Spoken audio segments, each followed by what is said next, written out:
हरिः ओम्। श्रीमद् वाल्मीकि रामायणे अयोध्याकाण्डे त्रयस्त्रिंशः सर्गः। सीता और लक्ष्मण सहित श्री राम का दुखी नगरवासियों के मुख से तरह तरह की बातें सुनते हुए पिता के दर्शन के लिए कैकेयी के महल में जाना। दत्त्वा तु सह वैदेह्या ब्राह्मणेभ्यो धनं बहु जग्मतु पितरं दृष्टुं सीतया सह राघवौ। विदेह कुमारी सीता के साथ श्री राम और लक्ष्मण ब्राह्मणों को बहुत सा धन दान करके वन जाने के लिए उद्यत हो पिता का दर्शन करने के लिए गए। ततो गृहीते प्रेष्याभ्याम अशोभेतां तदायुधे मालादामभिरासक्ते सीतया समलंकृते। उनके साथ दो सेवक श्री राम और लक्ष्मण वे धनुष आदि आयुध लेकर चले जिन्हें फूल की मालाओं से सजाया गया था और सीता जी ने पूजा के लिए चढ़ाए हुए चंदन आदि से अलंकृत किया था। उन दोनों के आयुधों की उस समय बड़ी शोभा हो रही थी। ततः प्रासाद हर्म्याणि विमान शिखराणि च अभिरुह्य जन श्रीमान उदासीनो व्यलोकयत।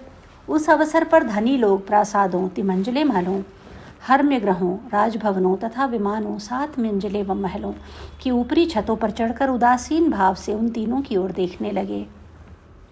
नहिरत्यासु शक्यन्ते गन्तुं बहुजनाकुलाः आरुह्य तस्मात् प्रासादात् दीना पश्यन्ति राघवम्। उस समय सड़कें मनुष्यों की भीड़ से भरी थी, इसलिए उन पर सुगमतापूर्वक चलना कठिन हो गया था। अतः अधिकांश मनुष्य प्रासादों, तिमंजिले मकानों पर चढ़कर वहीं से दुखी होकर श्री रामचंद्र जी की ओर देख रहे थे। पदातिंसानुजं दृष्ट्वा ससीतं च जनास्तदा ऊचुर्बहुजनावाच शोकोपहत चेतसः। श्री राम को अपने छोटे भाई लक्ष्मण और पत्नी सीता के साथ पैदल जाते देख बहुत से मनुष्यों का हृदय शोक से व्याकुल हो उठा। वे खेदपूर्वक कहने लगे, यंयान्तमनुयाति स्म चतुरंगबलं महत् तमेकं सीतया सार्धमनुयाति स्म लक्ष्मणः। हाय, यात्रा के समय जिनके पीछे विशाल चतुरंगिनी सेना चलती थी वे ही श्री राम आज अकेले जा रहे हैं और उनके पीछे सीता के साथ लक्ष्मण चल रहे हैं। ऐश्वर्यस्य रसज्ञः सन् कामानां चाकरो महान् नेच्छत्येवानृतं कर्तुं वचनं धर्मगौरवात्। जो ऐश्वर्य के सुख का अनुभव करने वाले तथा भोग्य वस्तुओं के महान भंडार थे, जहाँ सबकी कामनाएं पूर्ण होती थी, वे ही श्री राम आज धर्म का गौरव रखने के लिए पिता की बात झूठी नहीं करना चाहते हैं।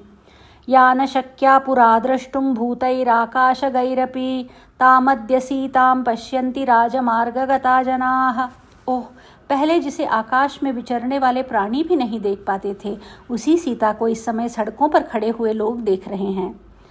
अंगरागोचितां सीतां रक्तचंदन सेविनीं वर्षमुष्णं च शीतं च नेष्यत्याशु विवर्णताम्। सीता अंग राग सेवन के योग्य हैं, लाल चंदन का सेवन करने वाली हैं। अब वर्षा, गर्मी और सर्दी शीघ्र ही इनके अंगों की कांति फीकी कर देगी। अद्य नूनं दशरथः सत्वमाविश्य भाषते न हि राजा प्रियं पुत्रं विवासयितुमर्हति। निश्चय ही आज राजा दशरथ किसी पिशाच के आवेश में पड़कर अनुचित बात कर रहे हैं, क्योंकि अपनी स्वाभाविक स्थिति में रहने वाला कोई भी राजा अपने प्यारे पुत्र को घर से निकाल नहीं सकता।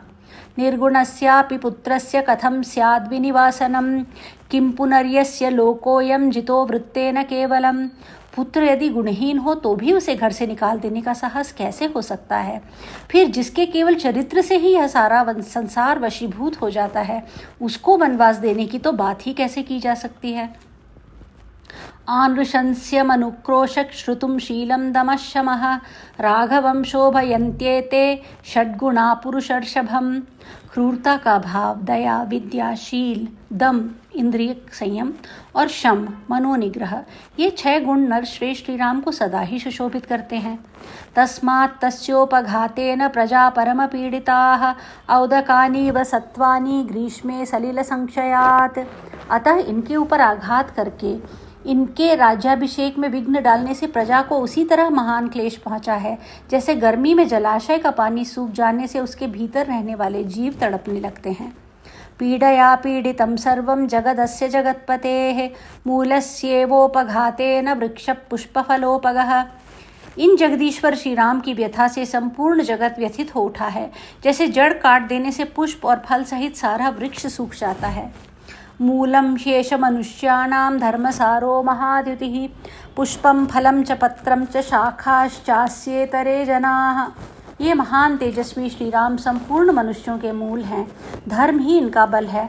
जगत के दूसरे प्राणी पत्र, पुष्प, फल और शाखाएं हैं। ते लक्ष्मण इव क्षिप्रम संपत्य सह बांधवाः गच्छन्तमनुगच्छामो येन गच्छति राघवः। अतः हम लोग भी लक्ष्मण की भांति पत्नी और बंधु बांधवों के साथ शीघ्र ही इन जाने वाले श्री राम के ही पीछे पीछे चल दें।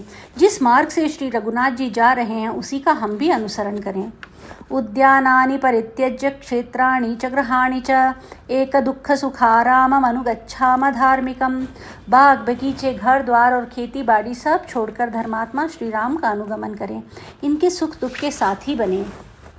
समुद्धृत निधानानि परिध्वस्ताजिराणि च उपात्तधनधान्यानि हतसाराणि सर्वशः रजसाभ्यवकीर्णानि परित्यक्तानि दैवतैः मूषकैः परिधावाब्धिरुद्धिलैरावृतानि च अपेतोदकधूमानि हीनसम्मार्जनानि च प्रणष्टबलिकर्मेज्या मन्त्रहोमजपानि च दुष्कालेनेव भग्नानि भिन्नभाजनवन्ति च अस्मत्यक्तानि कैकेयी वेशमानि प्रतिपद्यताम्। हम अपने घरों की गड़ी हुई निधि निकालें, आंगन की फर्श खोद डालें, सारा धन धान्य साथ ले चलें, सारी आवश्यक वस्तुएं हटा लें, इनमें चारों ओर धूल भर जाए, देवता इन घरों को छोड़कर भाग जाएं, चूहे बिल से बाहर निकलकर इनमें चारों ओर दौड़ लगाने लगें और उनसे ये घर भर जाए। इनमें न कभी आग जले, न पानी रहे और ना झाड़ू ही लगे। यहाँ बलि वैश्वदेव यज्ञ मंत्र पाठ होम और जप बंद हो जाएं, मानो यहाँ भारी अकाल पड़ गया हो। इस प्रकार ये सारे घर ढह जाएं, इनमें टूटे बर्तन बिखरे पड़े हों और हम सदा के लिए इन्हें छोड़ दें। ऐसी दशा में इन घरों पर कैकेयी आकर अधिकार कर ले। वनन्नगरमेवास्तु येन गच्छति राघवः अस्माभिश्च परित्यक्तं पुरं संपद्यतां वनम। जहाँ पहुँचने के लिए ये श्री रामचंद्र जी जा रहे हैं वह वन ही नगर हो जाए और हमारे छोड़ देने पर यह नगर भी वन के रूप में परिणत हो जाए। बिलानिदंष्ट्रिणः सर्वे सानूनि मृगपक्षिणः त्यजन्त्वस्मद्भयाद्भीता गजा सिंहा वनान्यपि। वन में हम लोगों के भय से सांप अपने बिल छोड़कर भाग जाएं, पर्वत पर रहने वाले मृग और पक्षी उसके शिखरों को छोड़ दें तथा हाथी और सिंह भी उन वनों को त्याग कर दूर चले जाएं। अस्मत्यक्तं प्रपद्यन्तु सेव्यमानं त्यजन्तु च तृणमांसफलादानां देशं व्यालमृगाद्विजं प्रपद्यतां हि कैकेयी सपुत्रा सह बान्धवैः राघवेण वयं सर्वे वने वत्स्याम निर्वृताः। वे सर्प आदि उन स्थानों में चले जाएं जिन्हें हम लोगों ने छोड़ रखा है और उन स्थानों को त्याग दें जिनका हम सेवन करते हैं। यह देश घास चरने वाले पशुओं, मांस भक्षी हिंसक जंतुओं और फल खाने वाले पक्षियों का निवास स्थान बन जाए। यहाँ सर्प, पशु और पक्षी रहने लगें। उस दशा में पुत्र और बंधु बांधवों सहित कैकेयी इसे अपने अधिकार में कर ले। हम सब लोग वन में श्री रघुनाथ जी के साथ बड़े आनंद से रहेंगे। इत्येवं विविधा वाचो नाना जनसमीरिताः शुश्राव राघव श्रुत्वा न विचक्रेस्य मानसं स तु वेश्म पुनर्मातु कैलासशिखरप्रभम् अभिचक्राम धर्मात्मा मत्तमातंग विक्रमः। इस प्रकार श्री रामचंद्र जी ने बहुत से मनुष्यों के मुंह से निकली हुई तरह तरह की बातें सुनी, किंतु सुनकर भी उनके मन में कोई विकार नहीं हुआ। मतवाले गजराज के समान पराक्रमी धर्मात्मा श्री राम पुनः माता कैकेयी के कैलाश शिखर के सदृश शुभ्र भवन में गए। विनीतवीर पुरुषं प्रविश्य तु नृपालयं ददर्शावस्थितं दीनं सुमंत्रमविदूत दूरतः। विनयशील वीर पुरुषों से युक्त उस राजभवन में प्रवेश करके उन्होंने देखा सुमंत्र पास ही दुखी होकर खड़े हैं। प्रतीक्षमाणोभिजनं तदार्थ मनार्थ रूप प्रहसन्निवाथ जगाम राम पितरं दिदृक्षुः पितुर्निदेशं विधिवच्चिकीर्षुः। पूर्वजों की निवास भूमि अवध के मनुष्य वहां शोक से आतुर होकर खड़े थे। उन्हें देखकर भी श्री राम स्वयं शोक से पीड़ित नहीं हुए। उनके शरीर पर व्यथा का कोई चिन्ह प्रकट नहीं हुआ। वे पिता की आज्ञा का विधिपूर्वक पालन करने की इच्छा से उनका दर्शन करने के लिए हंसते हुए आगे बढ़े। तत्पूर्वमैक्ष्वाकसुतो महात्मा रामो गमिष्यन् नृपमार्तरूपम् व्यतिष्ठत प्रेक्ष्य तदा सुमंत्रम पितुर्महात्मा प्रतिहारणार्थम। शोकाकुल रूप से पड़े हुए राजा के पास जाने वाले महात्मा महामना इक्ष्वाकुकुल नंदन श्री राम वहां पहुंचने से पहले सुमंत्र को देखकर पिता के पास अपने आगमन की सूचना भेजने के लिए उस समय वहीं ठहरे। पितुर्निदेशेन तु धर्मवत्सलो वनप्रवेशे कृतबुद्धिनिश्चयः स राघव प्रेक्ष्य सुमंत्रमब्रवीन् निवेदयस्वागमनं नृपाय मे। पिता के आदेश से वन में प्रवेश करने का बुद्धिपूर्वक निश्चय करके आए हुए धर्मवत्सल श्री रामचंद्र जी सुमंत्र की ओर देखकर बोले, आप महाराज को मेरे आगमन की सूचना दे दें। इत्यार्षे श्रीमद् रामायणे वाल्मीकिये आदिकाव्ये अयोध्याकांडे 33 सर्गः। इस प्रकार श्री वाल्मीकि निर्मित आर्ष रामायण आदिकाव्य के अयोध्याकांड में 33वां सर्ग पूरा हुआ। हरि ओम।